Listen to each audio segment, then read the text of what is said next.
Hello, নমস্কার বন্ধুরা, সবাই কেমন আছেন বলুন। Good morning. তো যথারীতি আজকে তিনটে রান্না একসঙ্গে দেখাবো। তিনটে জিনিস একবারে তৈরি হবে আর কি। মালপোয়া, 3 রকম মালপোয়া। তো যথারীতি ওই জন্য সুজি আর চালের গুঁড়ো নিয়ে নিয়েছি অল্প অল্প। এবার ময়দা দিচ্ছি। আগে মালপোয়াটা তো মানে ভাজার জন্য রেডি করতে হবে।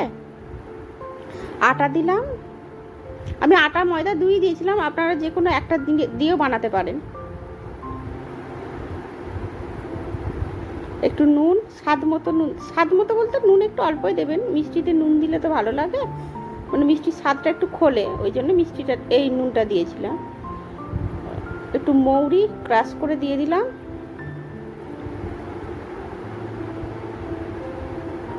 এবার গুড়,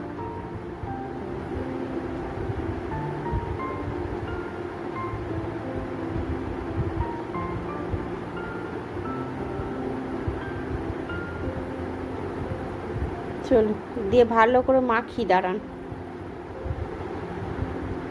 মাখাটা একটু ফাস্ট ফরওয়ার্ড করে দিয়েছি, কারণ মাখাটা আমি পুরোটা দেখাতে চেয়েছি যে কি হচ্ছে না হচ্ছে পুরোটা।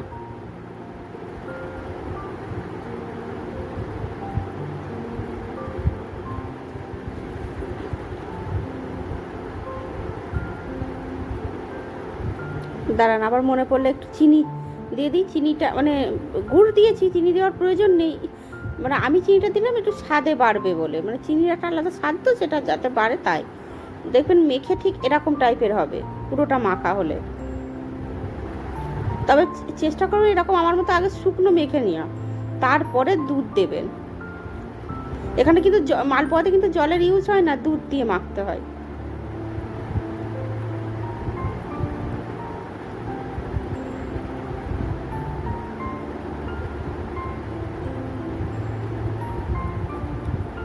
হ্যাঁ, সুজি দিয়েছিলাম তো, যে কারণে মানে এবার আমি একটু মানে পাতলা একটু নরম রাখতে চেয়েছিলাম, কারণ খানিকক্ষণ পরে এটা মেখে খানিকক্ষণ রেখে দিতে হয়। এবার যখন খানিকক্ষণ রেখে দেবেন না, তাহলে ইয়ে হয়, মানে সুজিটা খানিকটা দুধটা টানবে, ওই জন্য আমি একটু বেশি করে একটু পাতলা পাতলা করে নিয়েছিলাম আগাম। তো আপনারা সেরকম বুঝলে ইয়ে করবেন না, অতটা পাতলা আমার মতো পাতলা করবেন না, একটু শক্ত শক্তই মেখে রাখবেন। পরে যদি মনে হয় যে দুধ দেবেন, এই মানে পরে যদি মনে হয় শক্ত হয়েছে, তখন আপনারা দুধ দেবেন। আমি দেখতে পাচ্ছেন একদম খুব পাতলা করেছি। ওটা যখনই সুজিটা অ্যাবসর্ব করবে, যখন এই যে দেখুন না, সুজিটা অ্যাবসর্ব করে নিয়েছে, ঠিক এরকম থিকনেস চলে এসছে। আমি কিন্তু আর এতে কিছু দিইনি। দেখছেন কেমন থিকনেস এসেছে। যখন আমি তখন মেখেছিলাম, তখন দেখছিলাম পাতলা, খুব পাতলা।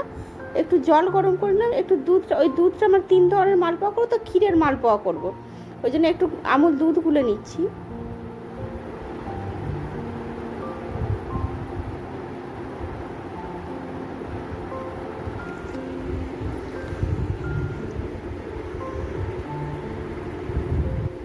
আর আমার কাছে মানে চিনির শিরার জন্য, মানে চিনির রসের জন্য আমার কাছে এর আগের দিন আমি বাপের বাড়ি থেকে মিষ্টি এনেছিলাম। সেই মিষ্টির রসটা ফ্রিজে রেখে দিয়েছিলাম, সেই রসটা আমি ইউজ করেছি। আমি তো জানেন কোনো কিছু ফেলি না, সব কিছুর ইউজ করার চেষ্টা করি। দেখুন, তাহলে আমাকে আর মিষ্টির রস বানাতে হলো না। আর নাহলে যদি আপনারা মিষ্টির দাঁড়ান, আগে দুধটা দিয়ে দিই, তারপর একটা কথা বলছি। আর ওদিকে তেলটা গরম হচ্ছে। যদি মিষ্টির রস আপনারা বানান, তাহলে যে পরিমাণ চিনি দেবেন ঠিক অতটাই জল দেবেন, তাহলে দিয়ে খানিকক্ষণ গরম করবেন, দেখবেন মিষ্টির রস হয়ে যাবে।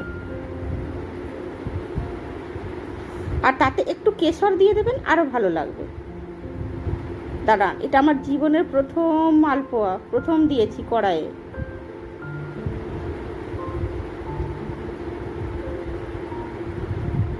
আমি এর আগে কোনোদিন মালপোয়া ভাজিনি, এই প্রথম জীবনে প্রথম মালপোয়া ভেজেছি।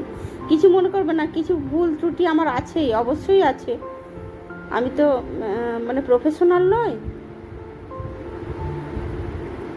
আমার বর ভীষণ মালপোয়া খেতে ভালোবাসে, আর আমি এতদিন পর্যন্ত কোনোদিন ওকে মালপোয়াই করে খাওয়াতে পারিনি মানে মানে হয়ে ওঠেনি।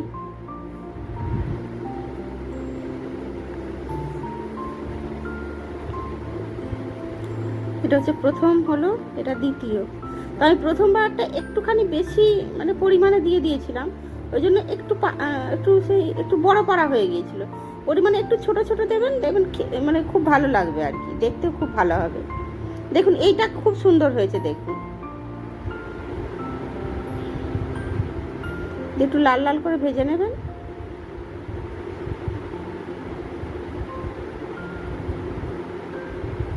এই দেখুন এটা, এই যে চিনির রসে ডুবিয়ে দিলাম।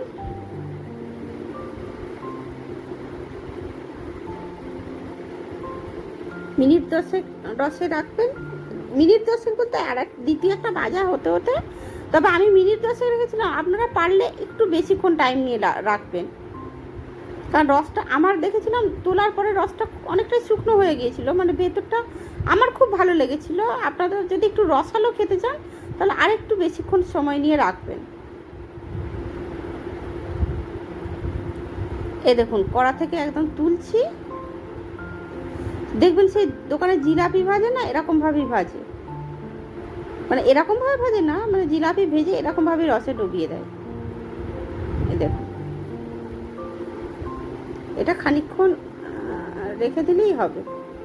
তারপরে আমি ওই একটা একটা করে ভেজে ভীষণ টায়ার্ড হয়ে গিয়েছিলাম, একটা একটা করে ভাজলে দেখছি আমার সারাদিনে মানে মালপোয়া ভাজাই শেষ হবে না। দিয়ে আমি ভাবলাম না, এবার মানে হাত চালাতে হবে আর কি। আর আমি যেহেতু সেই মানে কড়াটা তো চ্যাপটা কড়া নিই না, আমি তো নর্মাল কড়া, মানে এমনি যে কড়াগুলো হয় ননস্টিকের, সেই সব কড়াগুলো তো ইউজ করিনি আমি, এরকম ডেলি ইউজের কড়া ইউজ করছিলাম। ডেলি ইউজের কড়া ইউজ করলে কী হয় বলুন তো, একটা একটা করে ভাজলে অসুবিধা, একটু মানে সেই চ্যাপটা ধরনের কড়া নেওয়ার চেষ্টা করবেন, যাতে মানে খুব তাড়াতাড়ি ভাজাটা হয়। আমি তো অনেকগুলো বানিয়েওছিলাম, ওই জন্য মানে প্রচুর আমার মিষ্টির রসে ডোবানোর মালপোয়া আলাদা হয়ে গেছে, আর এটা শুধু ক্ষীরের যে মালপোয়াগুলো করবো সেগুলো। তাহলে ভাবুন অতগুলো ভাজতে খুব টাইম লেগেছে, আর মালপোয়া ভাজতে একটু টাইমও লাগে। তবে আমার হালকা হালকা ফুলেছিল, যে সেই লুচির মতো যেরকম ফোলে সেরকম আমার ফোলেনি, কারণ আমি প্রথম ভাজছি, আমি হয়তো অত ভালো জানি না। আর এইটি আমার দুধের অবস্থা মোটামুটি। দাঁড়ান, দুধের সাইডে যে সরগুলো আছে সেই সরগুলোকে আগে মিশিয়ে নিই। চলুন ক্ষীরের মালপোয়া বাকিটা দেখতে দেখতে বলি। মানে মালপোয়া দারুণ লেগেছিল। পরবর্তীকালে খেয়ে আমার খাওয়ার ভিডিও, মানে আমি বলেছিলাম না আমার খানিকটা শরীর অসুস্থ হয়ে গিয়েছিল, আমি ওই জন্য মানে খাওয়ার ভিডিও বা পরবর্তীকালে ওই ভিডিওটা আর করতে পারিনি। আপনারা পরে মানে করে দেখবেন আর কি, বা ভবিষ্যতে যদি আমি করি তাহলে তখন আমি আপনাদের দেখাবো। মানে আমি কড়াটা শুধু দেখিয়ে দিচ্ছি, খাওয়াটা আপনারা নিজেরা খেয়ে বলবেন যে কেমন লেগেছিল। আমাদের তো ভীষণ ভালো লেগেছিলো, আমার বরের তো ভীষণ ভালো লেগেছিলো। দুধের মানে ইয়েটার ঘনত্বটা ঠিক এরকম রাখবেন, আর একটু পাতলাও রাখতে পারেন। আর দুধটায় আমি অল্প পরিমাণ চিনি ইউজ করছিলাম, খুব অল্প। আপনারা ইচ্ছা হলে ইউজ করবেন, নাহলে আমি না ইউজ করলেও চলবে, চিনি দিতেই হবে এরকম কোনো মানে নেই। তো চলুন একটা একটা করে দিয়ে দিই, আর দিতে দিতে বাকি কথা বলি।